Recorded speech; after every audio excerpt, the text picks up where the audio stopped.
നമസ്കാരം. ഇനി ക്രിസ്ത്യാനോ റൊണാൾഡോയുടെ ഊഴമാണ്. മദീറയുടെ രാജകുമാരൻ ഇന്നിറങ്ങുകയാണ് പോർച്ചുഗലിനെ സ്വപ്ന നേട്ടത്തിലേക്ക് എത്തിക്കാൻ. ഇതുവരെ പോർച്ചുഗലിന് സ്വന്തമായിട്ടുള്ളത് ഒരു 3-ാം സ്ഥാനം മാത്രമാണ്. അതിനുമപ്പുറത്തേക്ക് ആ സ്വർണ്ണ കിരീടം ചുംബിക്കാൻ ക്രിസ്ത്യാനോയ്ക്ക് കഴിയുമോ? ആ പറങ്കിപ്പടയുടെ പീരങ്കിയാകാൻ ക്രിസ്ത്യാനോ ഇന്ന് ശ്രമിക്കുമോ? ലയണൽ മെസ്സി, എംബാപ്പെ അവർ അവരുടേതായ മണ്ണിൽ അവരുടേതായ ഇടങ്ങളിൽ ഗർജനം നടത്തിയാണ് സ്റ്റേഡിയങ്ങളിൽ നിന്ന് തിരികെ കയറിയത്. ഇനി ക്രിസ്ത്യാനോ ഇറങ്ങുന്നു ബൂട്ട് കെട്ടി. അല്പസമയത്തിനകം കാത്തിരിക്കാം. സ്വാഗതം ഫുട്ബോളത്തിലേക്ക് ഒരിക്കൽ കൂടി.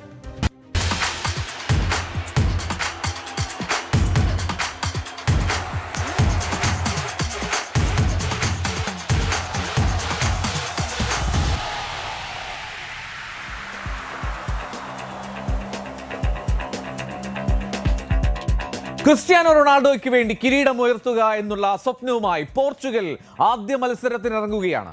കരുത്തുറ്റ മധ്യനിരയാണ് പോർച്ചുഗീസ് സംഘത്തിന്റെ കരുത്ത്. കാർ അപകടത്തിൽ മരിച്ച ടീമംഗം ഡീഗോ ജോട്ടയ്ക്ക് ആ കിരീട നേട്ടം കൊണ്ട് ആദരാഞ്ജലി അർപ്പിക്കാനും പറങ്കിപ്പട ആഗ്രഹിക്കുന്നുണ്ട്. 52 വർഷത്തിന് ശേഷം ലോകകപ്പ് കളിക്കുന്ന കോങ്കോയാണ് എതിരാളികൾ. 10:30-ക്കാണ് കിക്ക് ഓഫ്. കാത്തിരിക്കാം. ഇനി ക്രിസ്ത്യാനോ റൊണാൾഡോയുടെ ഊഴമാണ്. കിരീടമില്ലാത്ത രാജാവിന് ലോകവേദിയിൽ അവസാന അവസരം. സമകാലികൻ മെസ്സിയും രാജകുമാരൻ എംബപ്പയും ഗോൾ വർഷം നടത്തുമ്പോൾ എങ്ങനെ ആ ബൂട്ടുകൾക്ക് നിശബ്ദമായിരിക്കാൻ കഴിയും? നേട്ടങ്ങൾ വെട്ടിപ്പിടിക്കുമ്പോഴും ഗോൾ വേട്ട തുടർന്നപ്പോഴും CR7 ലോക കിരീടം മാത്രം എത്തിപ്പിടിക്കാൻ കഴിയുന്നതിനും ദൂരെയായിരുന്നു. ജർമ്മനിയിലോ അർജന്റീനയിലോ ഫ്രാൻസിലോ ആയിരുന്നു ഈ ക്രിസ്ത്യാനോ ജനിച്ചത് എങ്കിലെന്ന് അയാളുടെ ആരാധകരെങ്കിലും ആലോചിച്ചിട്ടുണ്ടാകും. 1966-ൽ യൂസേബിയോയുടെ മികവിൽ 3-ാം സ്ഥാനം നേടിയതാണ് ലോകകപ്പ് ചരിത്രത്തിൽ പോർച്ചുഗലിന്റെ ഏറ്റവും മികച്ച പ്രകടനം. കളിച്ച 5 ലോകകപ്പുകളിലും ഗോൾ. ഇക്കുറി 6-ാം വട്ടമാണ്. ഇത്തവണയും സ്കോർ ചെയ്താൽ തകർക്കാൻ പറ്റാത്തൊരു റെക്കോർഡിലേക്കാകും ഈ മനുഷ്യൻ പന്ത് തട്ടിക്കയറുക. സൗദി ക്ലബായ അൽ നസറിന് വേണ്ടി ഈ സീസണിൽ 37 മത്സരങ്ങളിൽ നിന്ന് 30 ഗോളുകൾ നേടി മികച്ച ഫോമിലാണ്. Vitinha, Joao Neves, Mendes, Bruno Fernandes എന്നിങ്ങനെ യൂറോപ്യൻ ഫുട്ബോളിലെ തലപ്പൊക്കമുള്ള ഒരു പിടി താരങ്ങളുണ്ട് ക്രിസ്ത്യാനോയ്ക്ക് കൂട്ടായി. ഇത്തവണ അല്ലെങ്കിൽ പിന്നെ എന്ന് എന്ന ചോദ്യമാണ് പോർച്ചുഗൽ ആരാധകർക്ക്. ഈ സംഘം കളം പിടിച്ചാൽ അത് റോഡപകടത്തിൽ മരിച്ച ടീമംഗം ഡീഗോ ജോട്ടയ്ക്കുള്ള ആദരമാകും. 52 വർഷത്തിനു ശേഷം ലോകകപ്പിനെത്തുന്ന കോങ്കോ ആണ് എതിർമുഖത്ത്. കാര്യമായൊന്നും അവകാശപ്പെടാനില്ലാത്ത സംഘം. കേപ്പ് വേർഡ് പ്രകടമാക്കിയ ധൈര്യം പറങ്കിപ്പടയ്ക്ക് മുന്നിൽ കോങ്കോ കാണിച്ചാൽ മാത്രം പോർച്ചുഗീസുകാർ ഭയക്കണം. World cup desk, news 18. ഈ ലോകകപ്പിൽ ഇതിഹാസങ്ങൾ അവസാനമായി ബൂട്ട് കിട്ടുമെന്നുള്ളതായിരുന്നു പ്രധാനപ്പെട്ട കാര്യം. ഒന്ന് നെയ്മർ, ഒന്ന് ലയണൽ മെസ്സി, മറ്റൊന്ന് ക്രിസ്ത്യാനോ റൊണാൾഡോ. 41-ാം വയസ്സിലാണ് ക്രിസ്ത്യാനോ റൊണാൾഡോ പോർച്ചുഗലിന്റെ എക്കാലത്തെയും മികച്ച സൂപ്പർ താരം. 41-ാമത്തെ വയസ്സിലാണ് ക്രിസ്ത്യാനോ ഇപ്പോൾ നിൽക്കുന്നത്. അതായത് ഈ USA, മെക്സിക്കോ, കാനഡ ആതിഥേയത്വം വഹിക്കുന്ന ലോകകപ്പിൽ ക്രിസ്ത്യാനോയ്ക്ക് പ്രായം 41. ഒരു അതിമാനുഷ്യന്റെ ജീവചരിത്രമാണ് ക്രിസ്ത്യാനോ ലോക ഫുട്ബോളിന് കാട്ടി നൽകിയത്. ഇന്നും 41 പ്രായമെങ്കിലും ആ ശരീരം നോക്കുക, അയാളുടെ ഫിസിക് നോക്കുക. ആ ഫിസിക്കിൽ ഒരു കാര്യം വ്യക്തമാകും. ഒരു 18-കാരനോ 19-കാരനോ ആയിട്ടുള്ള ഫുട്ബോൾ പ്ലെയർക്ക് എങ്ങനെ ഓടാൻ കഴിയുമോ അതിപ്പോഴും പ്രകടമാക്കുന്നുണ്ട് ഈ 41-ാം വയസ്സിലും ക്രിസ്ത്യാനോ റൊണാൾഡോ. രാജ്യാന്തര കരിയർ പരിശോധിച്ചാൽ ഇതുവരെ 228 രാജ്യാന്തര മത്സരങ്ങളിലാണ് പോർച്ചുഗലിന് വേണ്ടി ക്രിസ്ത്യാനോ ബൂട്ടണിഞ്ഞത്. 228 രാജ്യാന്തര മത്സരങ്ങളിൽ ബൂട്ടണിഞ്ഞു. അതിൽ നിന്ന് നേടിയ ഗോളുകളുടെ എണ്ണം 143 143 ഗോളുകളുമായി ക്രിസ്ത്യാനോ റൊണാൾഡോ ആ ഗോൾ വേട്ടയിൽ മുന്നിൽ നിൽക്കുന്നു. അസിസ്റ്റുകളുടെ കാര്യം നോക്കിക്കഴിഞ്ഞാൽ അസിസ്റ്റുകളിലും ക്രിസ്ത്യാനോ റൊണാൾഡോ ഏവരെയും അമ്പരപ്പിക്കും. 143 അസിസ്റ്റുകൾ. അങ്ങനെ ലോക ഫുട്ബോളിലെ വിഖ്യാതനായിട്ടുള്ള ഇതിഹാസ തുല്യനായിട്ടുള്ള ഇതിഹാസം തന്നെയായിട്ടുള്ള ക്രിസ്ത്യാനോ റൊണാൾഡോ രാജ്യാന്തര കരിയറിൽ തന്റെ 229-ാമത്തെ മത്സരത്തിനാണ് അല്പസമയത്തിനകം ഇറങ്ങാൻ പോകുന്നത്. ഇനി ലോകകപ്പിലെ ക്രിസ്ത്യാനോ റൊണാൾഡോയുടെ ചരിത്രം നോക്കാം. ലോകകപ്പിൽ ക്രിസ്ത്യാനോ റൊണാൾഡോ ആകെ കളിച്ചത് 22 മത്സരങ്ങളാണ്. ഈ 22 മത്സരങ്ങളിൽ ക്രിസ്ത്യാനോയ്ക്ക് ഗോൾ നേട്ടം അത് 8 എണ്ണം മാത്രമാണ്. 8 ഗോളുകൾ മാത്രമാണ് ക്രിസ്ത്യാനോ നേടിയത്. ഒരുപക്ഷെ പോർച്ചുഗൽ അല്ലായിരുന്നുവെങ്കിൽ മറ്റൊരു രാജ്യമായിരുന്നു എന്ന് നിങ്ങൾ ആലോചിച്ച് നോക്കുക. അത് ജർമ്മനിയോ ഫ്രാൻസോ അല്ലെങ്കിൽ അർജന്റീനയോ ബ്രസീലോ ഇംഗ്ലണ്ടോ പോലെ ലോകകപ്പിന്റെ സെമി ഫൈനലിലേക്കും ഫൈനലിലേക്കും ഒക്കെ എത്താൻ കെൽപ്പുള്ള ഒരു സംഘം ഈ ക്രിസ്ത്യാനോയ്ക്ക് കൂട്ടായിരുന്നുവെങ്കിൽ ഈ ഗോളുകളുടെ എണ്ണം 8-ൽ നിൽക്കില്ലായിരുന്നു എന്നുറപ്പ്. 2 അസിസ്റ്റുകളാണ് ക്രിസ്ത്യാനോ റൊണാൾഡോ തന്റെ ലോകകപ്പ് കരിയറിൽ നടത്തിയത്. അങ്ങനെ 8 ഗോളുകൾ 2 അസിസ്റ്റ്. ഒരുപക്ഷേ ക്രിസ്ത്യാനോ എന്ന ആ ഇതിഹാസത്തിന് ചേരുന്ന ഒരു റെക്കോർഡല്ല ലോകകപ്പിലേത് എന്ന് പറയണം. കാരണം നമുക്കറിയാം ലയണൽ മെസ്സി ഇപ്പോൾ 16 ഗോളുകൾ, എംബപ്പെ 14 ഗോളുകൾ. അങ്ങനെ പുതുതലമുറയിലെ ഇതിഹാസ താരമായിട്ടുള്ള എംബപ്പയും അല്ലെങ്കിൽ റൊണാൾഡോയുടെ സമകാലികനായിട്ടുള്ള ലയണൽ മെസ്സിയും 16 ഗോളുകളൊക്കെയായി തിളങ്ങി നിൽക്കുമ്പോൾ ഗോളുകളുടെ എണ്ണത്തിൽ മാത്രം ക്രിസ്ത്യാനോയ്ക്ക് അത്ര മികവ് കാട്ടാൻ കഴിയുന്നില്ല. ഈ 2 അസിസ്റ്റുകളും ഒപ്പം 8 ഗോളുകളും മാത്രം സ്വന്തമായി അയാൾ അവസാന ലോകകപ്പിനെത്തുകയാണ്. എന്താണെങ്കിലും ഒരു കാര്യം ഉറപ്പിക്കാം, ഇത് അദ്ദേഹത്തിന്റെ 6ാമത്തെ ലോകകപ്പാണ്. ഈ പറയാൻ പോകുന്ന റെക്കോർഡ് അത് മറ്റാർക്കുമില്ല, ലയണൽ മെസ്സിക്ക് പോലും. കഴിഞ്ഞ 5 ലോകകപ്പിലും ഏതൊക്കെ ലോകകപ്പിൽ അയാൾ ബൂട്ട് കിട്ടിയോ എല്ലാ ലോകകപ്പിലും സ്കോർ ചെയ്തു അയാൾ. 5 ലോകകപ്പിലും സ്കോർ ചെയ്ത താരം. ഇനി 6ാമത്തെ ലോകകപ്പാണ്.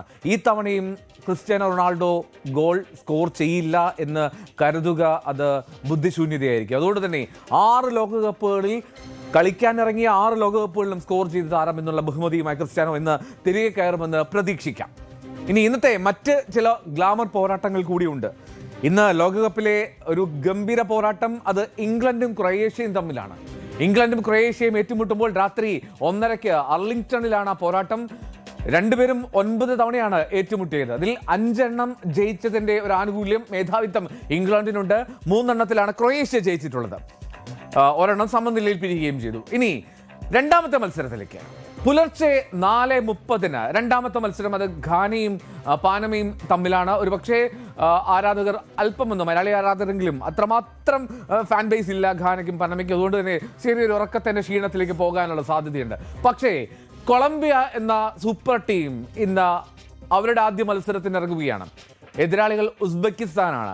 അത് 7:30 അങ്ങനെ ഈ പോരാട്ടങ്ങളെല്ലാം കഴിഞ്ഞ് നാളെ ഏതാണ്ട് 10 മണിയാവും ഫുട്ബോൾ ആരാധകർക്ക് ഒന്ന് ഉറങ്ങണമെങ്കിൽ എന്നുള്ളതാണ് പ്രധാനപ്പെട്ട കാര്യം. ഈ ദിവസം അടയാളപ്പെടുത്തുക അത് ലയണൽ മെസ്സിയുടെ മാജിക്കിലാണ്. അർജന്റീനയുടെ ത്രസിപ്പിക്കുന്ന ജയത്തോടെയാണ്. മെസ്സി മാജിക്കിൽ ലോകകപ്പിന് ഗംഭീര തുടക്കമാണ് അർജന്റീന ഇട്ടത്. എതിരില്ലാത്ത 3 ഗോളുകൾക്കാണ് അൾജീരിയയെ അർജന്റീന തകർത്തത്. ലോകകപ്പ് കരിയറിൽ ആദ്യമായി ലയണൽ മെസ്സി ഹാട്രിക്കും നേടി. അങ്ങനെ ഗോൾ വേട്ടയിലും ലയണൽ മെസ്സി 1ാം സ്ഥാനത്തേക്ക് എത്തി. മിറോസ്ലാവ് ക്ലോസെ ഒപ്പമുണ്ട് 16 ഗോളുകൾ. 16 ഗോളുകൾക്കൊപ്പം മിറോസ്ലാവ് ക്ലോസയ്ക്കൊപ്പം ലയണൽ മെസ്സി ഇപ്പോൾ 1ാം സ്ഥാനത്തിന്റെ സിംഹാസനം പങ്കിടുകയാണ്. 17ാം മിനിറ്റിൽ ആദ്യ ഗോൾ നേടി ലയണൽ മെസ്സി. 60ാം മിനിറ്റിലും 76ാം മിനിറ്റിലും അത് ആവർത്തിച്ചു. 5ാം മിനിറ്റിൽ മെസ്സി പന്ത് ആദ്യം വലയിൽ എത്തിച്ചതാണ്, പക്ഷേ അവിടെ ഓഫ് സൈഡ് ഫ്ലാഗ് ഉയർന്നു. ഇനി 9ാം മിനിറ്റിൽ അൾജീരിയ നേടിയ ഒരു ഗോള്, അവിടെ ഫീൽഡ് റഫറി ഗോൾ അനുവദിച്ചു, പക്ഷേ വാർ ചെക്കിങ്ങിൽ അത് ഓഫ് സൈഡായി എന്ന് ബോധ്യപ്പെടുകയായിരുന്നു. അങ്ങനെ അൾജീരിയ അവർ ആഘോഷിച്ചത് നൈമിഷികമായി മാത്രം മാറി എന്നുള്ളതാണ് ശ്രദ്ധേയം. രാജ്യാന്തര മത്സരങ്ങളുടെ എണ്ണത്തിൽ ഇരട്ട സെഞ്ചുറി പൂർത്തിയാക്കിയ ദിനമാണ്. അത് അവിസ്മരണീയമാക്കുകയും ചെയ്തു ലയണൽ മെസ്സി. ലോകവേദിയിൽ ഹാട്രിക് ഇല്ല എന്ന പോരായ്മ അത് ഇന്ന് മായ്ച്ചേ കളഞ്ഞു ഫുട്ബോളിലെ മെസ്സിഹ. അൾജീരിയയുടെ ആരാധകർ പോലും മെസ്സി മാജിക്കിനെ ആഘോഷമാക്കുന്നതാണ് ലോകം ഇന്ന് കണ്ടത്.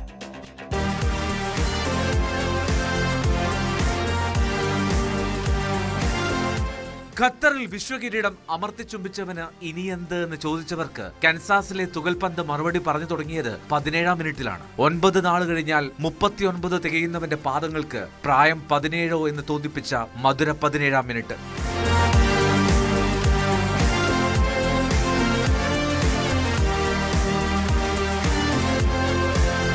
പഴുതു കണ്ടാൽ അവനത് അത്രമേൽ നിസ്സാരമെന്ന് കാണിച്ചു തന്ന 60ാം മിനിറ്റ്. ലക്ഷ്യം തെറ്റാത്തവന് നിറയൊഴിക്കാനൊരു നൂലിഴ കിട്ടിയാൽ മതിയെന്ന് തെളിയിച്ച 76ാം മിനിറ്റ്. ഇനിയൊരു തൂവലിന് ഇടമില്ലാത്ത കിരീടത്തിലേക്ക് കൊതിയോടെ പാറിയെത്തിയ മറ്റൊന്നുകൂടി, ലോകകപ്പിൽ ഹാട്രിക്. അതും ഇനി മെസ്സിക്ക് അന്യമല്ല.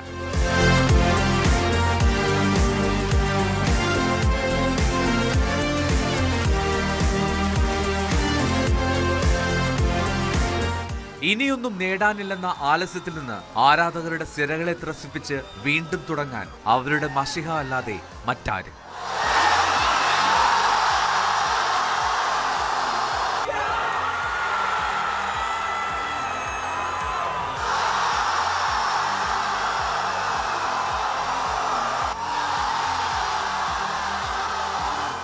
ആകാശനീലക്കാർ വാമോസ് പാടി ആർത്തു വിളിച്ചപ്പോൾ മെസ്സിഹായ്ക്ക് സ്തുതി പറഞ്ഞു അൾജീരിയൻ ആരാധകർ.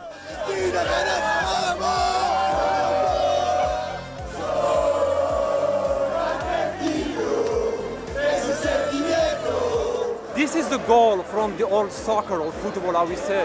We lose, we win, but at the end we are union. That's the most important. See, after the game, we're good, we're hugging each other, we are exchanging. That's the purpose of the soccer. And we are happy for that. We share, we hug each other. It's an experience. We will never forget it.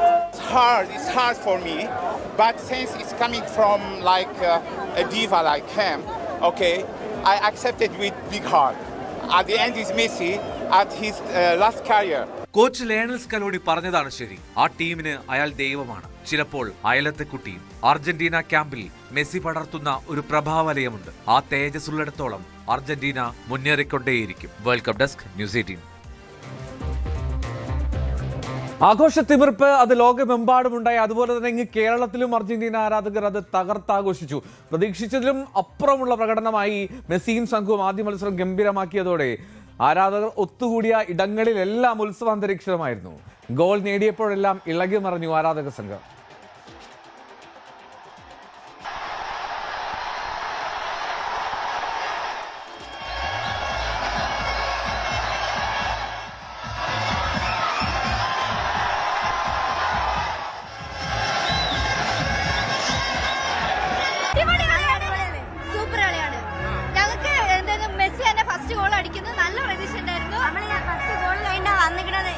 നമ്മളെ auto വിളിച്ച് സ്ഥലം തെറ്റി അറിയില്ല, but ഞങ്ങൾ അന്വേഷിച്ച് കളി കാണാൻ വേണ്ടിട്ട് തന്നെ വന്നതാണ്. ഞാൻ ഇവിടെ പഠിക്കുകയാണ്, ബട്ട് ഞങ്ങൾ കളി കാണാനായിട്ട് വന്നു. ഭയങ്കര ഡാൻസ് ആയിരുന്നല്ലോ, രണ്ട് സ്റ്റെപ്പ് വെച്ചേ. തൂക്കും ഈ വേൾഡ് കപ്പ് അർജന്റീന തൂക്കും, നമ്മളെ കൊണ്ടേയിരിക്കും. ഒന്നും രണ്ടും അല്ല, 3 ഗോളാണ് അടിച്ചത്. 3 ഗോൾ മാത്രം നമ്മളെ നമ്മക്ക് ടെൻഷനില്ല, ബാക്കിയുള്ളവർക്ക് ടെൻഷനാ. നമ്മൾ കളിക്കുമ്പോ ടെൻഷനില്ല, നമ്മൾ ജയിക്കുന്ന ഉറപ്പാണ്.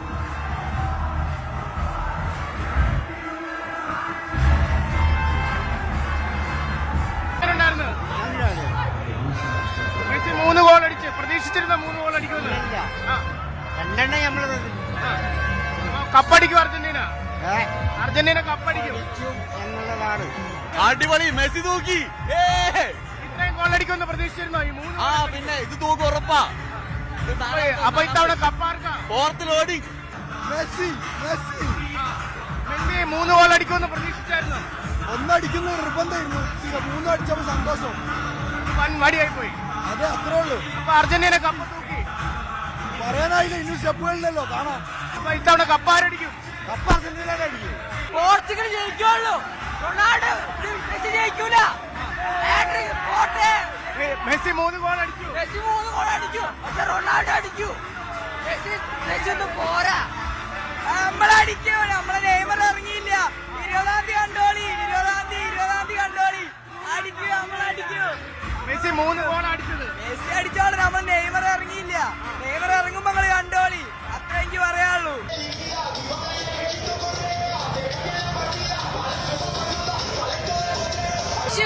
ഹാട്രിക് അടിച്ചില്ല മെസ്സി, അതന്നെ മതി. അതാണ് ഏറ്റവും വലിയ സംഭവം. അതെ, എങ്ങനെയുണ്ട് കളി? കളി എന്ത് പറയാനാ, നിങ്ങൾ കണ്ടില്ലേ കളി? എന്ത് പറയാനാ, മെസ്സിന്റെ ഹാട്രിക്ക്, അർജന്റീനക്ക് ജയോ. ബ്രസീലുകാർ ഇനി തോൽപ്പിക്കാൻ വന്നതൊക്കെ ഉണ്ട്, ഉലക പോയി. പ്രായം കൂടുന്നവർ ഒട്ടും കുറയുന്നില്ല, കൂടിക്കൊണ്ടിരിക്കുക. കളി നല്ലൊരു കളിയായിരുന്നു. ഈ കളി ഞാൻ പ്രതീക്ഷിക്കാത്തതിലും അപ്പുറമാണ് മെസ്സി കാഴ്ചവെച്ചത്. ഇതൊരിക്കലും ഇനി വേൾഡ് കപ്പിൽ നമ്മൾ തുടർന്ന് പോവും, കപ്പടിക്കും. ഈ പ്രാവശ്യം തൂക്കിയിരിക്കും. ഈ പ്രായത്തിൽ ഇങ്ങനെ കളിക്കുമെന്ന് പ്രതീക്ഷിച്ചോ? ഇല്ല, വയസ്സ് കൂടുന്തോറും കളിയുടെ രുചി കൂടുകയാണ്. അപ്പൊ ബ്രസീലും പോർച്ചുഗലും ഒന്നും നോക്കണ്ട, അർജന്റീന തന്നെ തീർച്ചയായും. ഇന്നലെ എംബാപ്പെ 14 ഗോൾ അടിച്ചു, ഇന്ന് ആ റെക്കോർഡ് കളഞ്ഞു. അത് റെക്കോർഡ് കളഞ്ഞു മെസ്സി. റെക്കോർഡൊക്കെ ഒന്നും ഒരു വിഷയമുള്ള കേസ്. മുത്തുമണി കൊണ്ടുപോകും, നമ്മൾ തൂക്കിയിരിക്കും. ഈ അർജന്റീന ജയിച്ചാൽ ഇന്ത്യ ബിരിയാണി അർജന്റീന കപ്പ് നേടിയാലാണോ? ആയിക്കോട്ടെ, വിശ്വാസം അതല്ലെല്ലാം. ഇത് കോഴിക്കോട്ടെ പുത്തമ്പാലത്ത് നിന്നുള്ള കാഴ്ചയാണ്. ഇനി മലപ്പുറത്തും ഈ ഫുട്ബോൾ ആരാധകരുടെ ത്രസിപ്പിക്കുന്ന ആവേശം കണ്ടു. മലപ്പുറത്തെ ഫുട്ബോൾ ആരാധകരും ഡബിൾ ഒക്കെ. ആദ്യ കളി തന്നെ രാജകീയമായി 3 3-0 ജയിച്ചതിന്റെ ആവശ്യത്തിലാണ് അർജന്റീന ആരാധകർ. എങ്ങനെയാണ് കളി? ഞങ്ങൾക്ക് ഇതിലേറെ വലിയ ആവശ്യമുണ്ടോ? 3 വേൾഡ് കപ്പിൽ തുടർച്ചയായിട്ട് ഹാട്രിക് അടിച്ചാരാ? മെസ്സി. പല PSG ക്വസ്റ്റ്യൻ ഉണ്ടെങ്കിൽ എഴുതി വെച്ചോളി, അത് മാറൂല, മാറ്റാനാവൂല. കളി അടിപൊളി. എന്തായാലും ഒരു കാര്യം ഉറപ്പായി, ഈ വേൾഡ് കപ്പ് 38 കഴിഞ്ഞാട്ടായിരിക്കും, അത് ഉറപ്പായിട്ടുണ്ട്. ഗോളുകളും ഹാട്രിക്കാണ് തവണ നേടിയത്. ഹാട്രിക് നേടി മെസ്സി ക്ലോസയുടെ റെക്കോർഡിനൊപ്പം എത്തിയിട്ടുണ്ട്. എന്തായാലും സബ് ചെയ്തില്ലെങ്കിൽ മെസ്സി ആ റെക്കോർഡ് എന്താണ് തകർത്ത്. അടിപൊളി കളി സൂപ്പർ. ഹാട്രിക് അടിച്ചില്ലേ മെസ്സി, സൂപ്പർ ഗോള, അടിപൊളി ഗോളാ. 3 ഗോളും അടിപൊളി ഗോളായിരുന്നു മെസ്സിയുടെ. ഇതൊരു മുന്നറിയിപ്പാണ്. ഈ കനക കിരീടം മോഹിച്ചുകൊണ്ട് ഒരാളും ഈ വേൾഡ് കപ്പിൽ ബൂട്ട് കെട്ടണ്ടെന്നുള്ളതിന്റെ ഒരു മുന്നറിയിപ്പാണ് ഇന്നത്തെ കളി. മെസ്സിയും സംഘവും എന്തിനും തയ്യാറാണ്. അൾജീരിയ ചെറിയ ടീമാണെന്നാണ് പറയുന്നത്. അല്ല, അർജന്റീന ചെറുതായിട്ട് കാണില്ല. ഈ ലോകകപ്പിലെ ഏറ്റവും വലിയ പ്രത്യേകത എന്ന് വെച്ചാൽ ഒരു ടീമും തമ്മിൽ, വലിയ ടീം ചെറിയ ടീം തമ്മിലുള്ള അന്തരം വളരെ നേർത്തതാണ്. നമ്മൾ ഇതിനു മുമ്പുള്ള കളി, ബ്രസീലിന്റെ കളിയാണെങ്കിലും സ്പെയിനിന്റെ കളിയാണെങ്കിലും ഹോളണ്ടിന്റെ കളി എല്ലാം നമ്മൾ ശ്രദ്ധിച്ചാൽ അറിയാം, ഒരു ടീമിനെ നമ്മൾ ചെറുതായി കാണേണ്ടതില്ല. പക്ഷെ ഇന്നത്തെ മത്സരത്തിന്റെ ഏറ്റവും വലിയ പ്രത്യേകത എന്നുള്ളത് മെസ്സി എവിടെ വെച്ചാണോ നിർത്തിയത് അവിടെ തന്നെ തുടർന്നുകൊണ്ടിരിക്കുകയാണെന്നുള്ളതാണ്. 2022 എവിടെ മെസ്സി സ്റ്റോപ്പ് ചെയ്തോ അവിടെ നിന്ന് തന്നെയാണ് സ്റ്റാർട്ട് ചെയ്തിട്ടുള്ളത്. ഇനിയും ബാക്കിയുള്ള കളികളും ആ ഒരു പ്രകടനം തന്നെ നമുക്ക് കാണാൻ കഴിയും. തീർച്ചയായും കപ്പ് 1970 ശേഷം ഈ വേൾഡ് കപ്പ് നിലനിർത്തുന്ന ആദ്യ ടീമായിട്ട് അർജന്റീന മാറും. മെസ്സിക്കൊപ്പം തന്നെ ഇന്നലത്തെ എംബാപ്പയുടെ കളി കൂടി പറയണം. 2 ഗോൾ പുള്ളി കളിച്ചു. തീർച്ചയായും എംബാപ്പെ എന്നുള്ളത് ഏറ്റവും നല്ലൊരു പ്രായത്തിൽ നിൽക്കുന്ന ഒരു മനുഷ്യനാണ്. 2 ഗോൾ അടിച്ചു. അതിൻ്റെ കൂടെ മെസ്സി ഇവിടുന്ന് ഹാട്രിക് അടിച്ചത്. അവർ തമ്മിലുള്ള ഒരു കോമ്പറ്റീഷൻ കഴിഞ്ഞ വേൾഡ് കപ്പിലെ പോലെ ഒരു ടോപ്പ് സ്കോർ കോമ്പറ്റീഷൻ നമുക്ക് ഈ വേൾഡ് കപ്പിനും പ്രതീക്ഷിക്കാം എന്നുള്ളത് തന്നെയാണ് കഴിഞ്ഞ 2 കളിയിൽ നമുക്ക് വിലയിരുത്താൻ കഴിയുന്നത്. ഒരു സംശയമില്ല. കണ്ടില്ലേ ഇന്നത്തെ മത്സരത്തിൽ തന്നെ നമുക്ക് വ്യക്തമല്ല അതൊക്കെ കാര്യം. എന്താണ് നിങ്ങളുടെ അഭിപ്രായം? ഏത് ടീമിന്റെ ഫാനാ? നമ്മുടെ അർജന്റീനയാണ്. ബ്രസീലാണോ? അല്ല, അർജന്റീന. എന്താണ് നിങ്ങളെ കളി കണ്ടില്ലേ? എങ്ങനെയായിരുന്നു? ബ്രസീലാണോ? അല്ല, ഞാൻ സ്പെയിനാണ്. അർജന്റീന കളി കുഴപ്പമില്ല. ഈ വർഷവും അർജന്റീന തോക്കുന്ന തോന്നുന്നത്. മെസ്സിന്റെ ഒരു കാലഘട്ടമാണ് ഇപ്പോൾ. തകർപ്പൻ ഫോമിലാണ്. അതെ, തീർച്ചയായിട്ടും നല്ല പെർഫോമൻസ് ആയിരുന്നു. ഹാട്രിക്ക് നല്ല കുഴപ്പമില്ല, നല്ല. എന്നാണെങ്കിലും അർജന്റീന ആരാധകർ ആവേശത്തിലാണ്. വിജയിച്ചതിൽ മാത്രമല്ല, മെസ്സിയുടെ ഹാട്രിക് കൂടി ഇവർക്ക് ഈ കളി ഇത്രമാത്രം ആഘോഷമാക്കാനുള്ളൊരു കാരണം കൂടിയുണ്ട്. ഇതിന്റെ തുടർച്ച വരുന്ന കളികളിൽ ഉണ്ടാകും. അർജന്റീന രാജകീയമായി തന്നെ ലോകകപ്പ് നിലനിർത്തുന്ന പ്രതീക്ഷയാണ് അർജന്റീന ആരാധകർ പങ്കുവയ്ക്കുന്നത്. അഖിലോട്ട് പാർക്കൊപ്പം CV അനുമോദ്, ന്യൂസ് 18. ആരാധകരുടെ നാമതള്ളിൽ പുന്നാവട്ടെ എന്നുള്ള അർജന്റീനയുടെ തുടക്കം ഗംഭീരമായിരുന്നു എന്നുള്ളതാണ്. തിരികെ എത്താം, ഇടവേളയ്ക്ക്.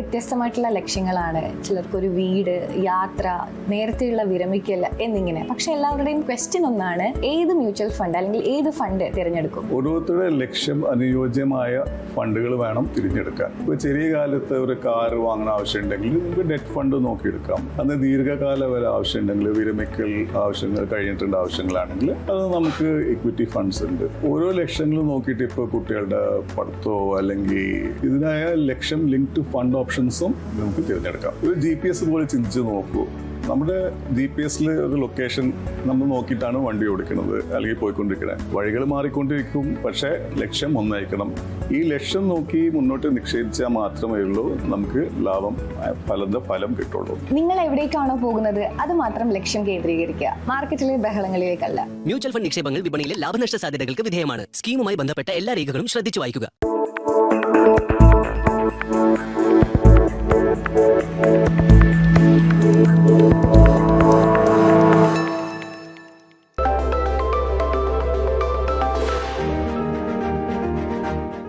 മൾട്ടി അസറ്റ് എന്ന് പറഞ്ഞാൽ ബേസിക്കലി 3 അതിൽ കൂടുതൽ അസറ്റ് ക്ലാസ്സസിലേക്ക് ഇൻവെസ്റ്റ് ചെയ്യുന്നതാണ്. മിനിമം 3 അസറ്റ് ക്ലാസ്സസെങ്കിലും ഇൻവെസ്റ്റ് ചെയ്യുന്നത്. ഇക്വിറ്റി ഒരു അസറ്റ് ക്ലാസ്, 2 ഡെറ്റ് ഒരു അസറ്റ് ക്ലാസ്, 3 ഗോൾഡ് അല്ലെങ്കിൽ കമ്മോഡിറ്റീസ് ഒരു അസറ്റ് ക്ലാസ്. ചില ഫണ്ട്സ് ഇൻ്റർനാഷണൽ ഇക്വിറ്റീസിലും REITസിലും ഇൻവെസ്റ്റ് ചെയ്യുന്നുണ്ട്. ഇതാണ് മൾട്ടി അസറ്റ്. സാധാരണ ഈ മാർക്കറ്റ് വൊളാറ്റിലിറ്റി സ്ട്രെസ്ഫുൾ ആയിട്ടുള്ള ഒരു ഇൻവെസ്റ്റർക്ക് പറ്റിയ ഒരു അസറ്റ് ക്ലാസ്സാണ് മൾട്ടി അസറ്റ്. ഇതിൽ ഇൻവെസ്റ്റ് ചെയ്താൽ ഇൻവെസ്റ്റർക്ക് എല്ലാ അസറ്റ് ക്ലാസ്സസിലും ഒരേപോലെ അതിൻ്റെ എക്സ്പോഷർ കിട്ടും. മ്യൂച്വൽ ഫണ്ട് നിക്ഷേപങ്ങൾ വിപണിയിലെ ലാഭനഷ്ട സാധ്യതകൾക്ക് വിധേയമാണ്. സ്കീമുമായി ബന്ധപ്പെട്ട എല്ലാ രേഖകളും ശ്രദ്ധിച്ചു വായിക്കുക.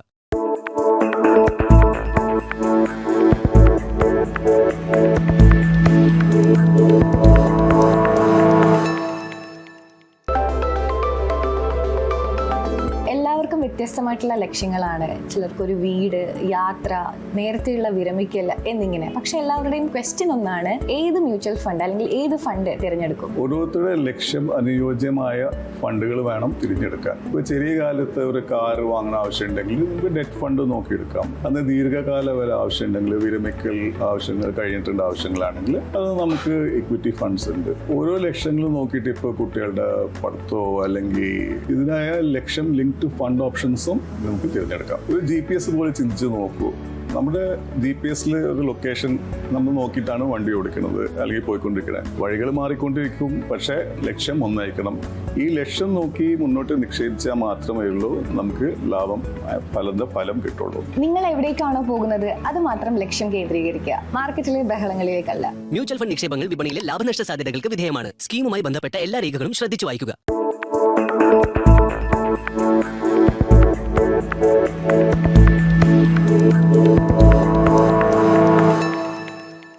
ഹിമാലയത്തിന്റെ മഞ്ഞണിഞ്ഞ കൊടുമുടികൾക്കിടയിലൂടെ വരയ്ക്കപ്പെട്ട നിയന്ത്രണ രേഖ, അതായത് ലൈൻ ഓഫ് കൺട്രോൾ, കേവലം 2 രാജ്യങ്ങളെ വേർതിരിക്കുന്ന ഒരു അതിർത്തി മാത്രമല്ല, അതൊരു കാലയന്ത്രം കൂടിയാണ്. ആ രേഖയുടെ ഇരുവശങ്ങളിലുമായി ജീവിക്കുന്ന മനുഷ്യർ ഇന്ന് അനുഭവിക്കുന്നത് തികച്ചും വ്യത്യസ്തമായ 2 ലോകങ്ങളാണ്. ജൂൺ 9 എന്ന ഒരൊറ്റ ദിവസം ഈ വലിയ യാഥാർത്ഥ്യത്തിന്റെ നേർചിത്രമായി മാറുകയായിരുന്നു. ഒരു വശത്ത് പാക് അധിനിവേശ കാശ്മീരിലെ റവാലക്കോട്ട്, മുസാഫറാബാദ്, മിർപൂർ തുടങ്ങിയ നഗരങ്ങൾ ഭരണകൂടത്തിനെതിരെയുള്ള ജനരോക്ഷത്താൽ പുകയുകയായിരുന്നു. തെരുവുകളിൽ വെടിയൊച്ചകളും കണ്ണീർ വാതകത്തിന്റെ രൂക്ഷഗന്ധവും നിറഞ്ഞു നിന്നു. എന്നാൽ അവിടെ നിന്നും വെറും 100 കിലോമീറ്റർ കിഴക്കോട്ട് മാറി ഇന്ത്യൻ അതിർത്തിക്കുള്ളിൽ ഹിമാലയത്തിന്റെ അഗാധതയിൽ മറ്റൊരു ചരിത്രം രചിക്കപ്പെടുകയായിരുന്നു. ബാൾട്ടാലിലും സോനാമാർഗിലും മീനാമാർഗിലുമുള്ള എഞ്ചിനീയർമാർ ഏഷ്യയിലെ ഏറ്റവും വലിയ ഇരുദിശ തുരങ്കങ്ങളിലൊന്നായ സോജില ടണലിന്റെ നിർമ്മാണത്തിലെ സുപ്രധാനമായ ഒരു ഘട്ടം പൂർത്തിയാക്കിയതിന്റെ ആഘോഷത്തിലായിരുന്നു. നിയന്ത്രണ രേഖയുടെ ഇരുവശങ്ങളിലുമായി ഒരേ സമയം അരങ്ങേറിയ ഈ 2 സംഭവങ്ങൾ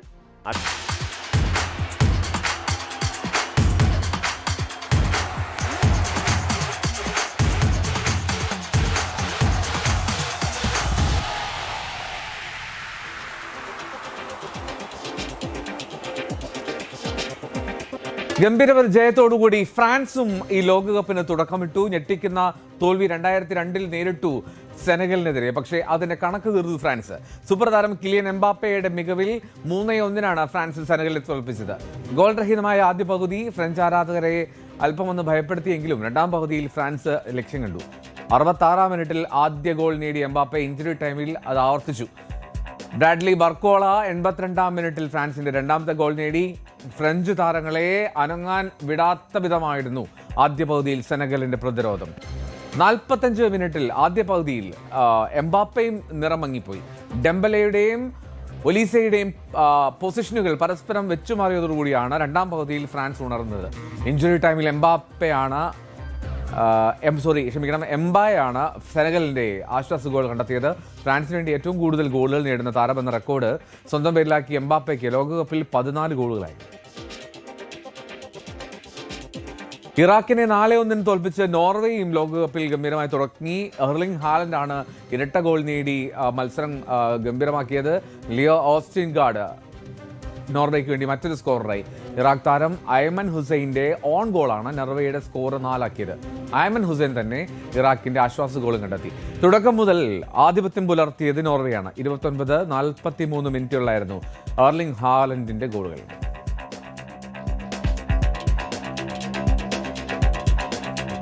അപ്പോൾ ഈ രാത്രി ക്രിസ്ത്യാനോ റൊണാൾഡോയുടെ രാത്രിയെ മാറുമോ എന്നുള്ള ആകാംക്ഷയാണ്. പോർച്ചുഗൽ കോങ്കോയെ നേരിടുമ്പോൾ ഒരുപക്ഷെ കേപ്പ് വെർഡെ പ്രകടമാക്കിയ പോരാട്ട വീര്യം കോങ്കോ പുറത്തെടുത്താൽ അതുമാത്രമാണ് ഒരുപക്ഷെ പോർച്ചുഗീസ് ആരാധകർ ആശങ്കയോടെ കാണുന്നത്. ഇന്ന് ആ പീരങ്കിപ്പട അത് ഗർജനം തുടങ്ങുകയാണെങ്കിൽ ശ്രദ്ധേയമായിട്ടുള്ളൊരു ലോകകപ്പിന് കിക്ക് ഓഫ് ആകും ക്രിസ്ത്യാനോ റൊണാൾഡോയുടെ ബൂട്ടിൽ നിന്ന്. ഫുട്ബോളം വീണ്ടും നാളെ കാണാം. നമസ്കാരം.